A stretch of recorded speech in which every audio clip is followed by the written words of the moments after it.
All right, so here we have these two matrices, and we want to multiply, if possible, B times A, right? Now remember, the order here is important, right? Um, so let's first write it out, right? We know that B is a 3 by 2 matrix, okay? And A is a 2 by 2 matrix, right? So if we line these up, right, essentially we have a 3 by 2 matrix times a 2 by 2 matrix, right? This is B, this is A. So we notice that these two numbers match, right? So the number of columns in matrix B is equal to the number of rows in matrix A. Right, so B times A is possible, right?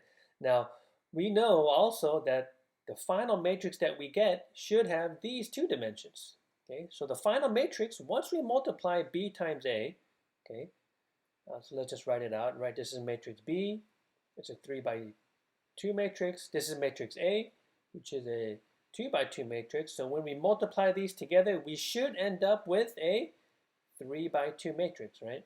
So what I like to do is I just like to write it out, okay? We're going to have 3 rows and 2 columns, okay? So then how do we know what this entry is, okay? So to get this entry, we need the first row here and the first column here. So you note that, I mean, we could say that this is A11, right? This is the notation.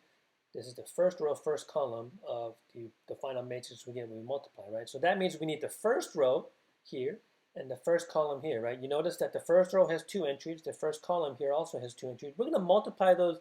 We're going to multiply the corresponding entries and add the results, right? So A11 then should equal 2 times -4, right? Plus -4 times 1. Okay? So -8 plus -4, right? That is going to give us here, this entry, right? This entry here is going to be -12.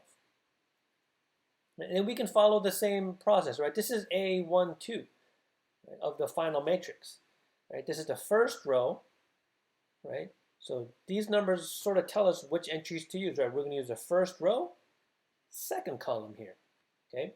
So let's go ahead and do that, right? So A12 then should be 2 times 2 plus -4 times 5. Okay? So 4 minus 20 gives us -16.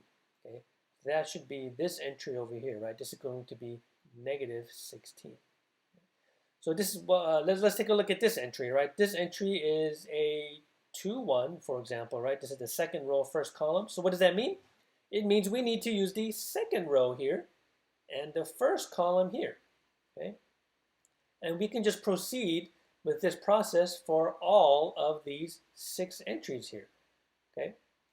So remember, for this spot, we need the second row, first column. So 5 times -4 is 20. Okay, plus 1 gives us -19. Okay, here we need the second row, second column here, right? So 5 times 2 is 10. 1 times 5 is 5, so that'll give us a 15 here.